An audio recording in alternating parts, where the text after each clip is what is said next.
When we talk about the strongest people in Naruto, the title of the strongest gets thrown around by fans so casually of various groups, and over here on the channel we have looked at a few of these, from the collective power of the Uchiha clan to the collective power of the KAR and her members, but we're going to have a real discussion here on the true strongest in Naruto, the Otsutsuki clan, because their power is downright frightening, and dare I even say it, due to the scaled down nature of Boruto's fights, their power is actually being slept on by a considerable number of fans. So in today's edition of the strongest in Naruto, we're going to explain to you the true power and skill of the Otsutsuki clan and show you exactly why Naruto's paranoia about an Otsutsuki invasion is more than justified.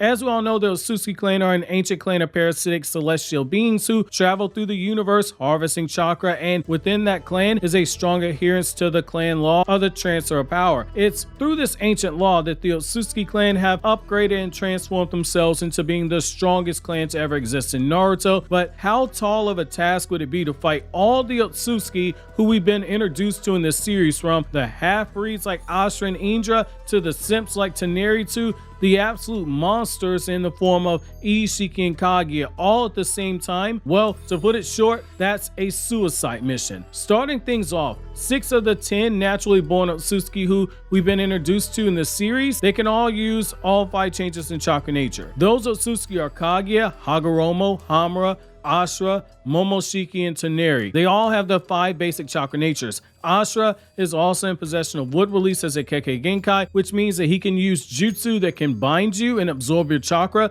if he hits you with wood release, like we've seen Hashirama and Madara do, as well as Yamato. Indra has access to multiple chakra natures via fire release and lightning release. With Urashiki, it's a little bit tricky because he's in a similar boat as Momoshiki, but whereas we have light novel information that backs up the fact that Momoshiki can freeze an entire star and freeze a planet, the only thing we've seen Urashiki do is that when he's stolen the chakra people, he can use whatever primary chakra nature that person could, which is why we've seen him use fire release from Sasuke's chakra, lightning release from Mitsuki's chakra, wind chakra from Temari, and yin release jutsu these stole from Shikadai and Mirai Sarutobi. Kinshiki is a little bit different because he has lightning release, but he only uses it to cloak himself in order to amp up his speed, which allows him to keep up with the fatigued Sasuke at the start of the Boruto movie. Isshiki's in the same boat as Urashiki in that he can't use change in chakra nature attacks unless he's stolen them, like say when he shot off the fire release during the fight against Baryon and Naruto, because Isshiki stored away Kashi and Koji's purgatory flames during their fight. That right there is literally your only bright side to this scenario. That 2, potentially 3 of the Otsutsuki can't use change in chakra nature in an offensive manner unless they steal your chakra. However, you have a bigger problem here because Hamura, Hagoromo, Ashura, and Indra, they can all use ninjutsu, which means that on top of fighting absolute tanks like Kaguya and Kinshiki, you also have people who are literally the very first shinobi that ever existed on the planet that you got to deal with. However, if that isn't enough for you,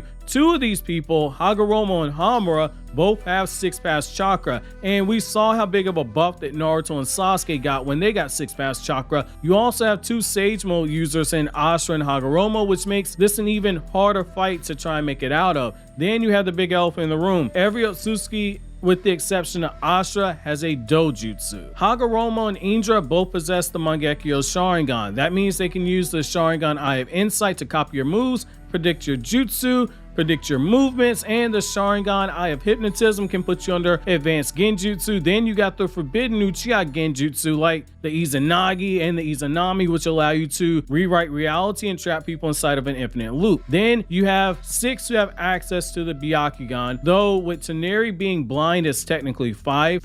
Those 5 are Kaguya, Kinshiki, Momoshiki, Isshiki, and Hamura. The Byakugan lets you see the chakra pathway system, target the chakra pathway system to shut down your chakra points, and the fact that one of these individuals has 6-pass chakra and the Byakugan should absolutely scare you. 2 of these individuals have access to the Tenseigan, which for this video we're going to assume that Toneri just walked up to some sweet innocent Hyuga like say Himawari, snatched out our eyes and reawakened the Tenseigan. Hamura, on the other hand, is the only person who has naturally awakened the Tenseigan on his own, and only his chakra can be used to destroy the eye. So no sneak attacks like Momoshiki Urashiki did with Sasuke to destroy the Rinnegan, that's not going to apply here. Tenseigan is a really big deal, bigger than I think a lot of people realize. We're talking truth-seeking orbs and jutsu strong enough to split the moon in half, and Tenseigan chakra mode amps up all your physical stats. With Hamura, due to him naturally awakening the Tenseigan, this means that he also has access to the Tenseigan chakra mode, so on top of having 6 pass chakra,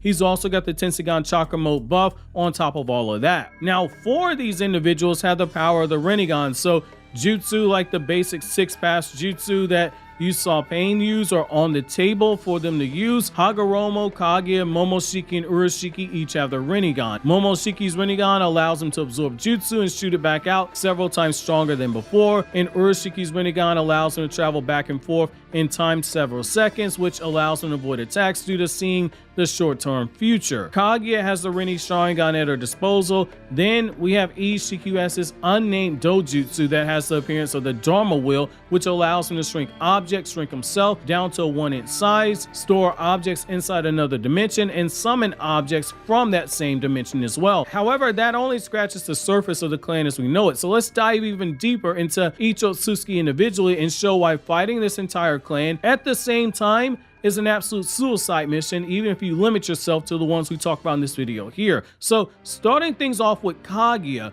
we have a tank of a fighter who has at her disposal more than one instant kill jutsu. One of these jutsu is the famous Bone Ash Jutsu, which allows her to harden the bones inside of her body and force them out through her hands, and she can use them as melee weapons or she can shoot them off as projectiles, and if they so much as hit you, they destroy the body on a molecular level. If you thought avoiding being cut by Hidan was an issue, at least Hidan's jutsu didn't kill you right away. This jutsu with Kaguya kills instantly. There's no exceptions to this rule. Even scarier is the fact that Kaguya has shown the ability to combine this jutsu with her interdimension travel, where she opens up a portal, sends the jutsu out through another portal, and that essentially makes a sneak attack by Kaguya that much harder to deal with. Kaguya also has the ability to create her own truth-seeking orbs, and the one time we saw her do so, she made a giant truth-seeking orb of proportions that were so huge that it was stated to be strong enough to destroy the entire time space that she was fighting Team 7 in when she used it. Her rabbit hair needle jutsu is a problem to deal with as well, because when she hardens her hair and she shoots it off, those needles are strong enough that they can penetrate a perfect Susanoo, and because she combines this with her Byakugan, it makes it even deadlier because she can hit somebody with their vital points, similar to how a gentle fist fighting style allows somebody to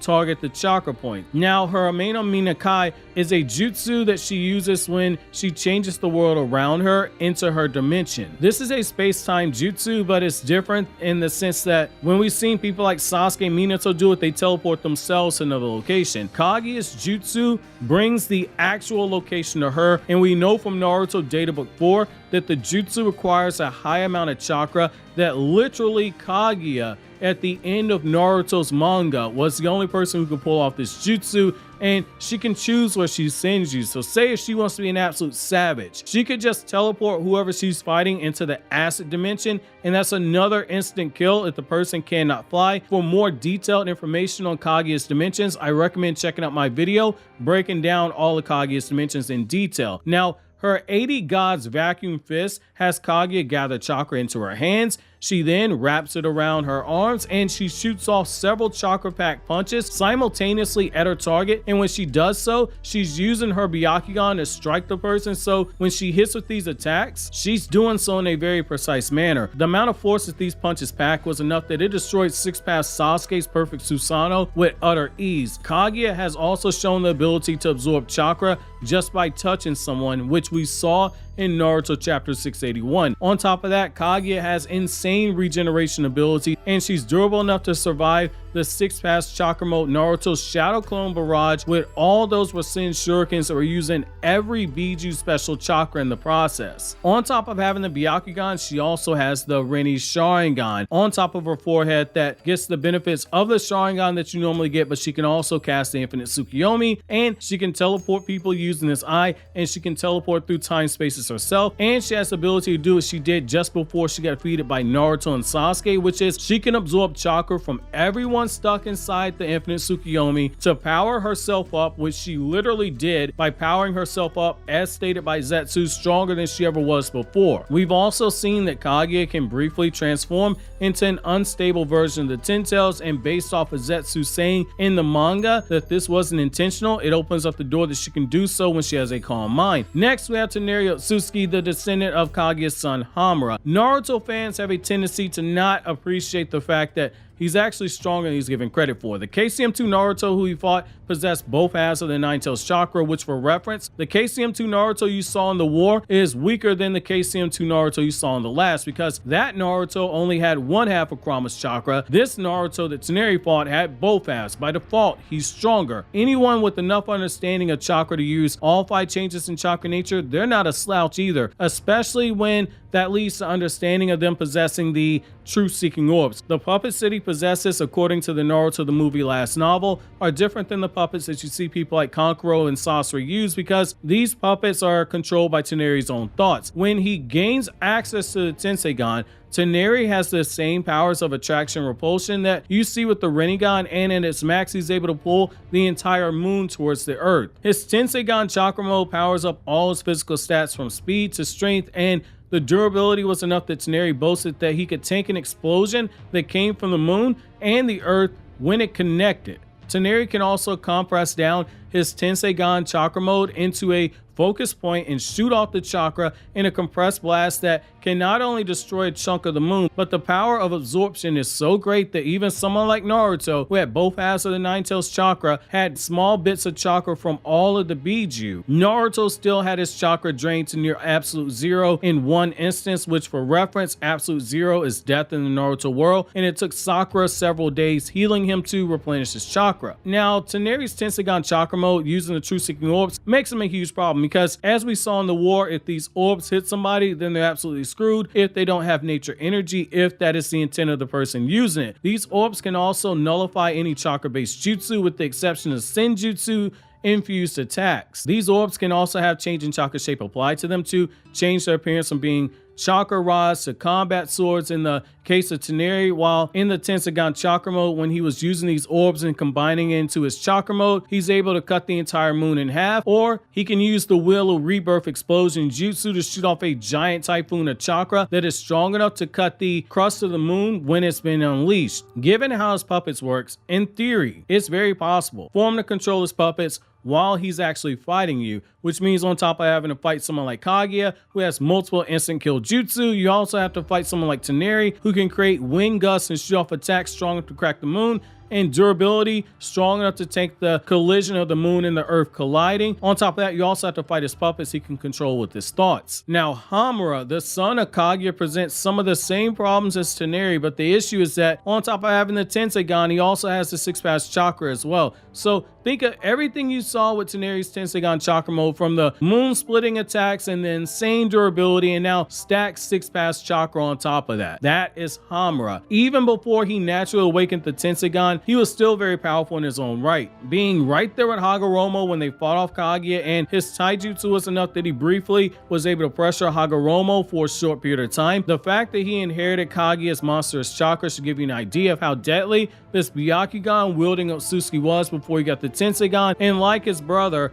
his chakra is able to span across time and space itself even after his death. If we take Naruto Databook 4 into consideration, which was written by series creator Masashi Kishimoto, Hamura also has access to 6-pass senjutsu. If Hamura is fighting with Hagoromo, if the two of them coordinate together, they can use 6-pass Chibaku Tensei, which not only traps the target in the Chibaku Tensei, but it also drains the chakra to absolute zero in the process. Finally, fighting against Hamura presents an even bigger problem when you consider the fact that Hamura also has space-time ninjutsu, essentially his own flying Raijin, where he's able to teleport anyone and anything that's inside of his ceiling marker. This is the jutsu he uses to travel back and forth to the moon. Then we have the god of shinobi himself, Hagoromo, the man who not only had the Mangekyo Sharingan, but also awakened the Rinnegan in both of his eyes. Like Hamura, he is also stated to have inherited his mother's monstrous chakra, but Hagoromo is a completely different animal altogether, depending on how you interpret information from the manga. In Naruto's manga, Hagoromo, when he appeared in front of Naruto, had been in possession of 6-pass Senjutsu and the Rinnegan when he stated that Madara with one Rinnegan was beginning to approach his level of power. This is before Madara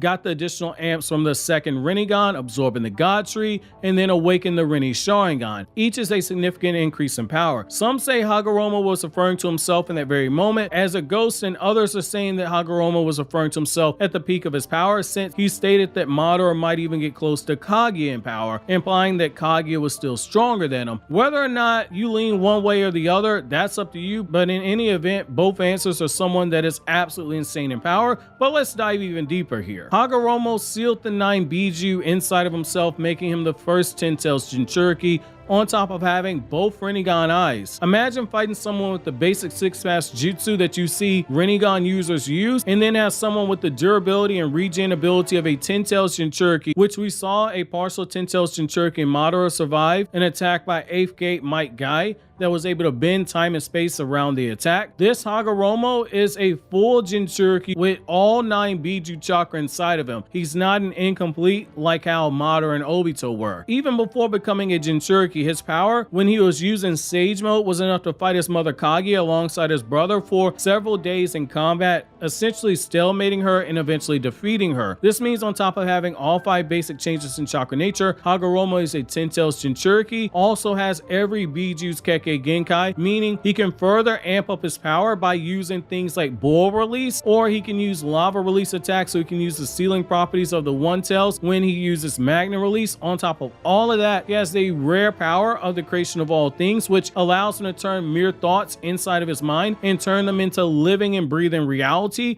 which is how he created the 9 Biju, for instance. Hagoromo is literally a god. Now, if that isn't crazy enough, the anime showed us that not only does he have access to Sage Mode and mastery of it, but he also has the perfect Susanoo, which means he's someone who he could infuse Sage Mode chakra into his perfect Susanoo at any given point. And when you add in the Rinnegan and the potential to use Rinnegan Jutsu while in perfect Susanoo, because we know that Sasuke's perfect Susanoo could use ninjutsu, including his Rinnegan Jutsu, the Amena Teijikara, in the anime version of their fight. A Sage Mode amp perfect Susanoo that uses Almighty Push is not off the table here. Now, I want you to sit down right now. When we go into the Naruto light novels, in particular the Naruto Retsuden trilogy, in one of the novels, it is revealed that Hagoromo, while terminally ill and struggling to use chakra, was able to fly into the air, split a meteor in half with one attack, and move fast enough to simultaneously travel through space itself to hide another chunk of the meteor and then return to Earth in the blink of an eye, again without using much chakra while doing so. This same illness was enough that Naruto struggled to do simple things like training Boruto without collapsing on the ground in pain, which speaks volumes to Hagoromo's durability. Now, if that's not crazy enough for you, when you're fighting Hagoromo, you also have to be on the lookout for Hagoromo's weapons, the famed treasure tools of the Sage's 6 Paths. You got the Bansho fan that can use all 5 changes in chakra nature, and it can serve as a shield to chakra-based attacks, but it requires an enormous amount of chakra to use. The Rope of Clarity is able to rip out the word soul of whoever it touches, though it also comes with a high cost of chakra to use. The 7 Stars blade can cut the word soul of someone, and it allows them to be sucked into the 6 Paths gourd. By saying the word curse, anyone struck with the Rope of Clarity is at risk, because if they speak a word that they said the most during their natural lifespan, then they will have their soul sucked away into the gourd, and if their most used word changes, the inscription on the blade will change accordingly. The Purification Jar is a pot that can seal anyone inside of it. It activates when the target responds to the wielder of the pot when they call out to it. Like the other tools, this requires an enormous amount of chakra to use. He is also in possession of the Suigu that has the power to shoot out water water release that is so strong it can flood an entire country with its chakra blast, and it can create shockwaves and lightning storms and cataclysms that can cover the entire country. Now, if you thought Hagoromo wasn't broken enough, I want you to grab that big bottle of whiskey because we got to talk about Baryon mode. It stands to reason that since Hagoromo has understanding of all things chakra, he'd know about Baryon mode's existence and the price that it would require, i.e. the death of the Biju. There was never a need for Hagoromo to use this power, but it's a power theoretically he has access to. Even if he just uses the 9 tails of Baryon mode, we saw how much of a boost that it gave Naruto. Now imagine what it could do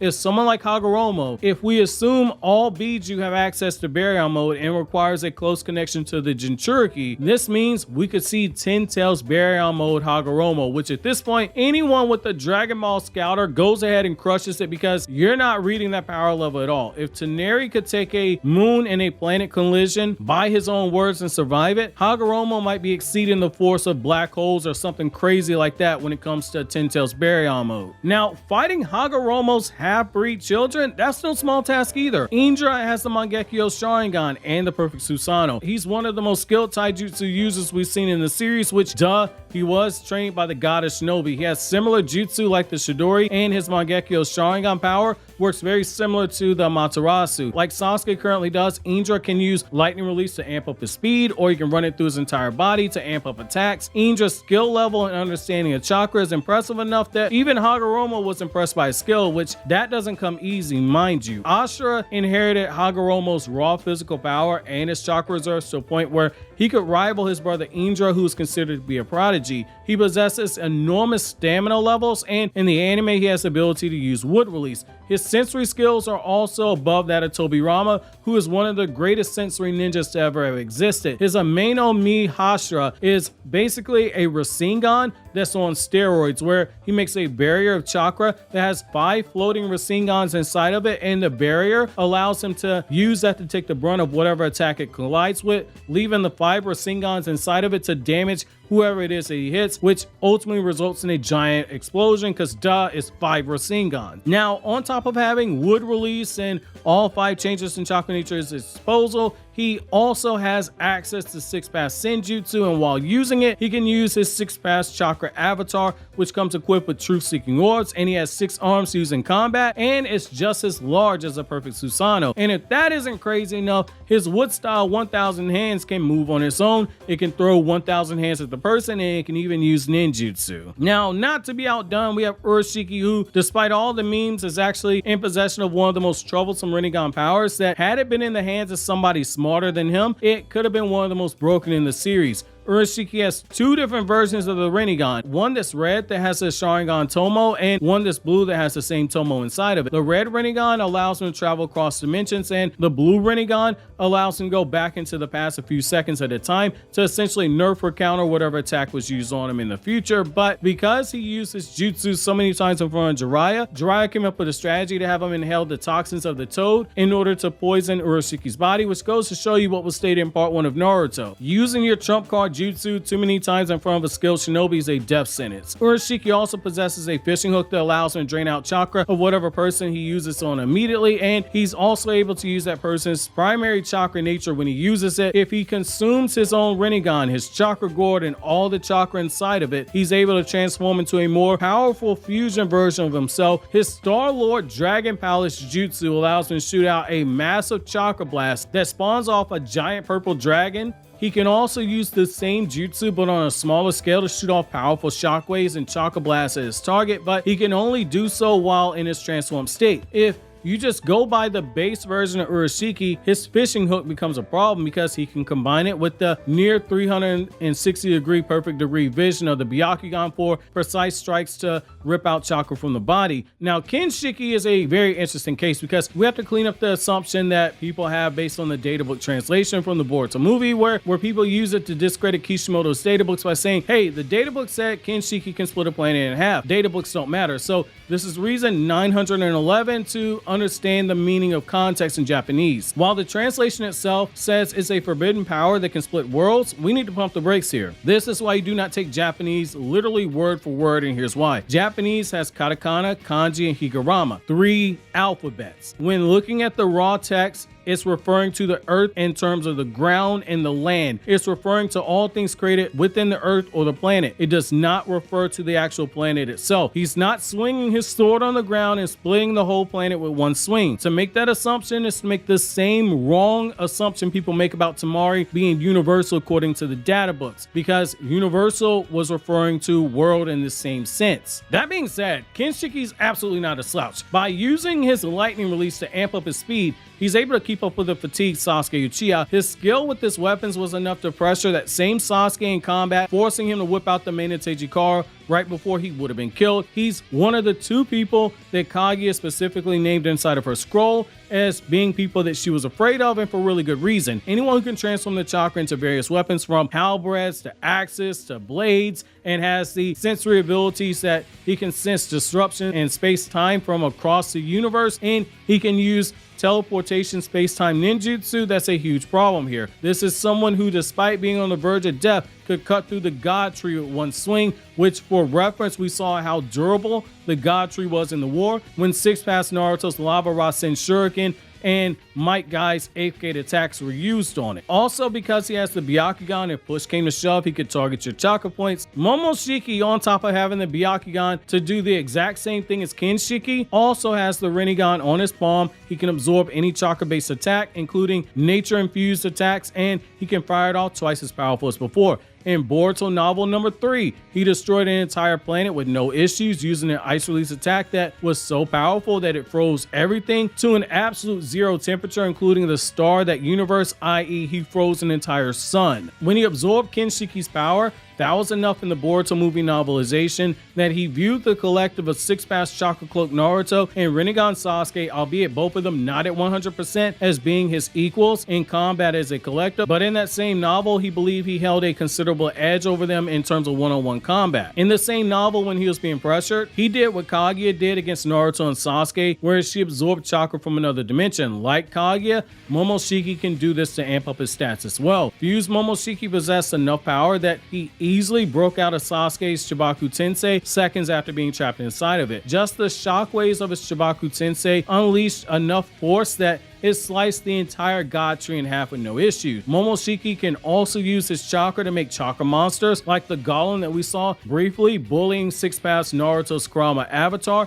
before Sasuke had to step in with a Susanoo cloak in order to save him. He's also able to make flying birds that can shoot off fire release attacks, and he has chakra dogs that can shoot out at the enemy and move fast enough that not even Sasuke could evade them, and they can use whatever jutsu Momoshiki shoots off. Momoshiki's own fire release is strong enough that in the Boruto movie, he was able to completely burn through Sasuke's perfect Susanoo to the point where he was burning up Sasuke's body as well and required Naruto to heal him. In the Boruto movie novel, he was also able to use blizzards and meteorites during their battle, making Momoshiki an absolutely formidable enemy, regardless as to which version of the story you use. Then we have Isshiki Otsutsuki, the monster who is strong enough that his vessel Jigen could bully Naruto and Sasuke to the point where all it took was 2 hits by Jigen in the manga to leave 6 past Naruto near death, and despite Jigen not being able to fully utilize Isshiki's chakra, that makes it even more impressive. Isshiki, on the other hand, was so powerful that Naruto had to resort to using Baryon mode to fight him off. His unnamed dojutsu is one of the most hacks that we've seen in the series,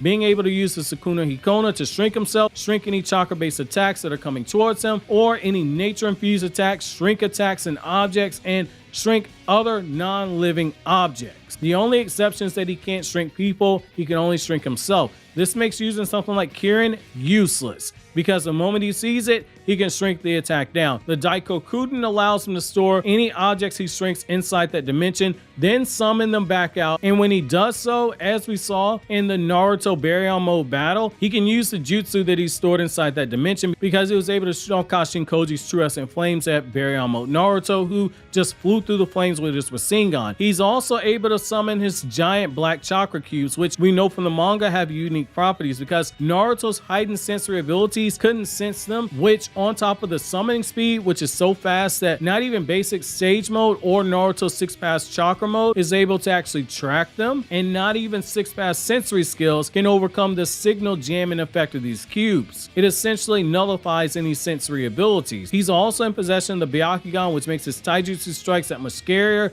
Isshiki's raw speed was enough that not even Sasuke with this Sharingan Tomo Rinnegan was able to track his speed, and it took Naruto's Baryon mode to be able to get on a level fast enough to track Isshiki's speed. It can be argued due to reviving inside of Jigen's body, which couldn't contain his chakra, and his life force is already being rapidly depleted due to Jigen's inadequate body, that Isshiki, had he been possessed inside of a body that could use its true power, things would have ended just as Amato stated, which is essentially the world would have ended, because this wouldn't have been a fight that started off with a rapidly depleting health bar at the start of the fight that then got sped up because of Baryon mode absorbing his life force. He wasn't in the manga for long, only for 10 chapters when he got revived, but Isshiki showed why he was strong enough that even Kaguya waited until he wasn't paying attention to attack him. Now, for crazy as all this is, all these fighters and their jutsu and abilities, assuming that you somehow managed to kill all of them, you gotta do it again, because if they have karma seals placed onto a vessel, they're able to revive themselves, and then